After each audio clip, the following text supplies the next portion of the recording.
Hello everyone. In this video I'm going to be addressing Exodus 21 verses 22-23, specifically a few other verses as well, and the question is that how do they relate to the abortion debate we have ongoing in our society. So this debate about abortion has been, of course, going on for decades and maybe centuries. And of course, in this discussion, then people raise certain passages from the Bible, either in favor or against the argument, or in favor of abortion or against abortion. But there is this one specific passage that I wish to focus on. It's Exodus 21, verses 22-23. And I'm not sure who, was it pro-abortion or people against abortion, who first sort of have brought it up, but it indeed seems to make a case in favor of abortion, which seems to be somewhat problematic, as we know that Christians typically are against abortion. So let's see what the passage says. Here I have the passage. When people who are fighting injure a pregnant woman so that there is a miscarriage and yet no further harm follows, the one responsible shall be fined what the woman's husband demands, paying as much as the judges determine. If any harm follows, then you shall give life for life, eye for eye, tooth for tooth, hand for hand, foot for foot, burn for burn, wound for wound, and stripe for stripe. Now, the reasoning here why it's considered to be pro-abortion is that this passage is clearly saying that if in a situation where presumably men, although it's not specified, are fighting and then they end up unintentionally hurting a woman in a way that it leads to miscarriage, but no further harm follows to the lady, then there will be just some sort of a financial penalty, some sort of fine that the culprit has to pay. But if then again, if the woman, let's say, it says if there's further harm, so let's say the woman dies, then it is the law of Talion, or lex talionis, which says that it's life for life and so on. And indeed this whole chapter talks about these case laws where it's quite clearly established that death penalty is the punishment for causing a death. So the argument is that clearly the unborn child is not considered to be a human person, to the same extent at least as the mother, because the death of the mother would require death penalty, but the death of the unborn child is only a financial penalty.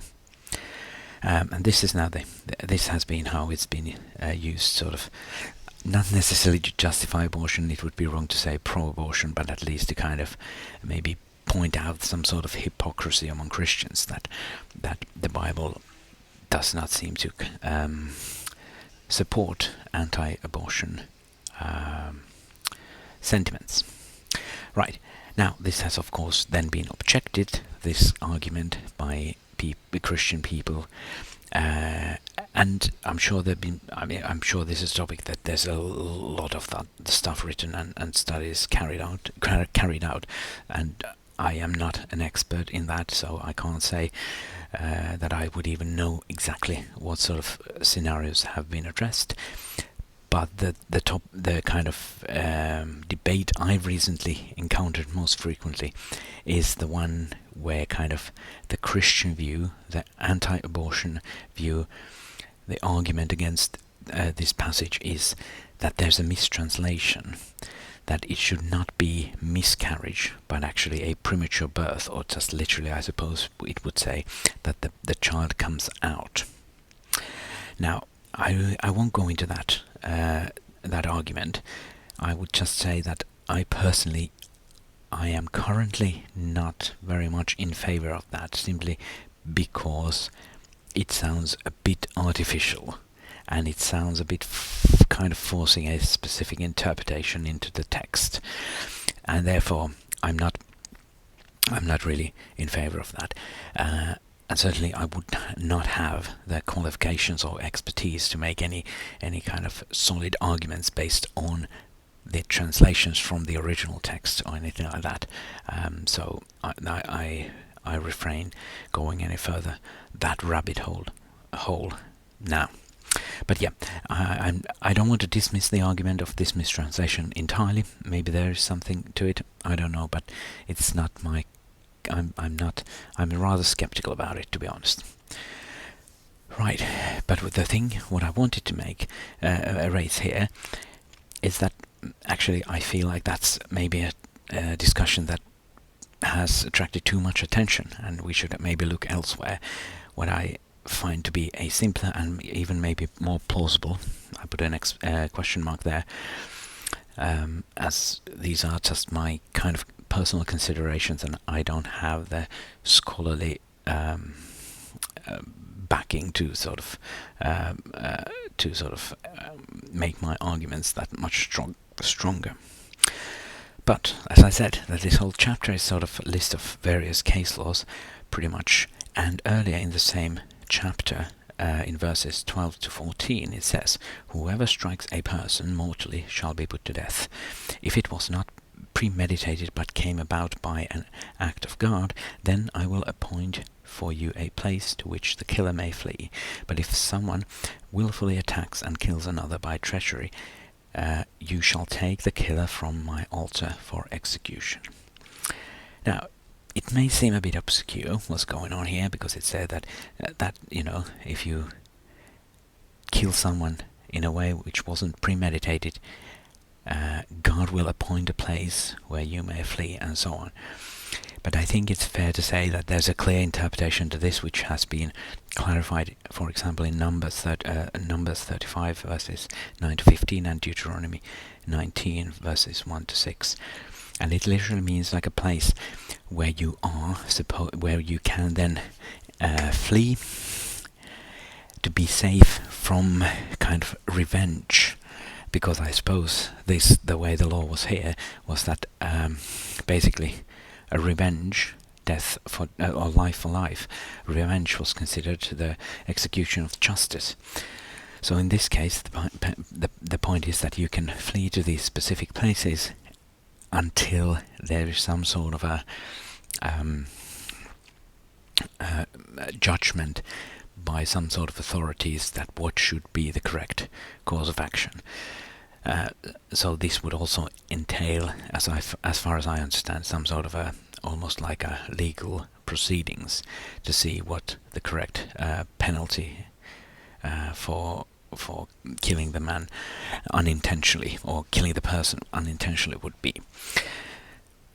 Anyway, there is a commentary on Exodus by Paul Williamson, which addresses these specific verses 12 to 14 as follows. "Though any fatal blow, whether intended to kill or not, warrants a death sentence, only premeditated or deliberate homicide demands such. Unlike in the case of an unplanned homicide, there is no leniency for anyone who has deliberately killed another person." And then really the key point here, deliberate and involuntary homicide are thus clearly distinguished. So my point here is that there is in this specific chapter a very, very clear distinction between deliberate and involuntary homicide. And therefore, this, to me at least, gives an interpretation of the original passages 22 and 23. It gives me a simpler explanation of what's going on, and so we get to my conclusion here.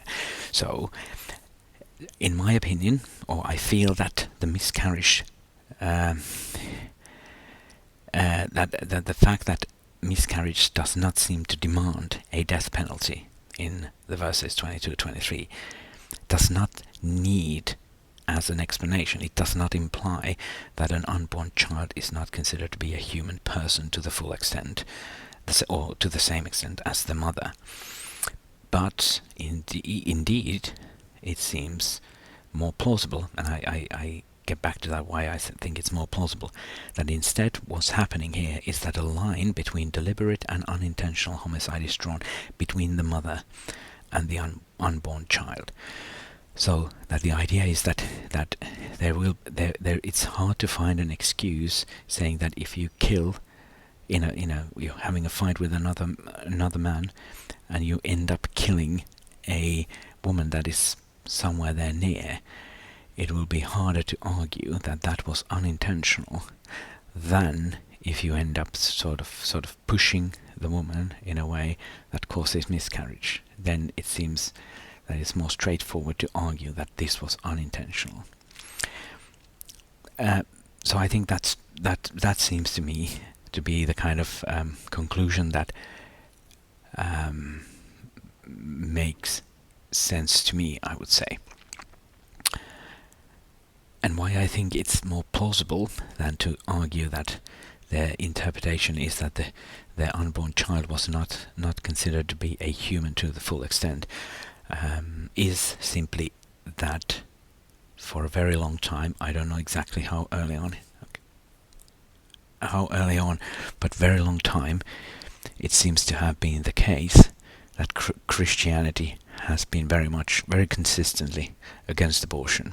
And then, of course, you have the passages in the Bible that people use to justify anti-abortion sentiments.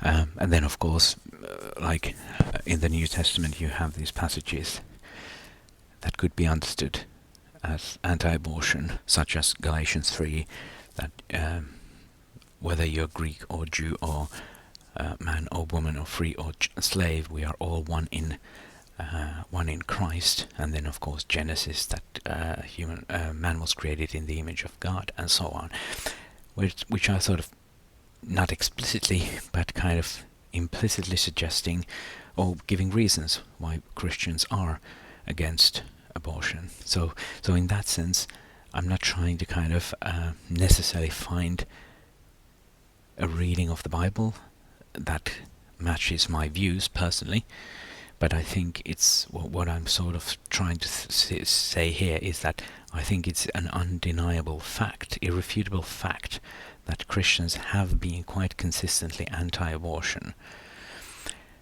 And if that was the case, then it would seem a bit of a contradiction if there was a passage in the Bible which was explicitly arguing that unborn children are not humans, fully human. So that's the reason why I think there would be a contradiction there, and that's what I'm trying to sort of reconcile here. All right, that's all for now. God bless you all.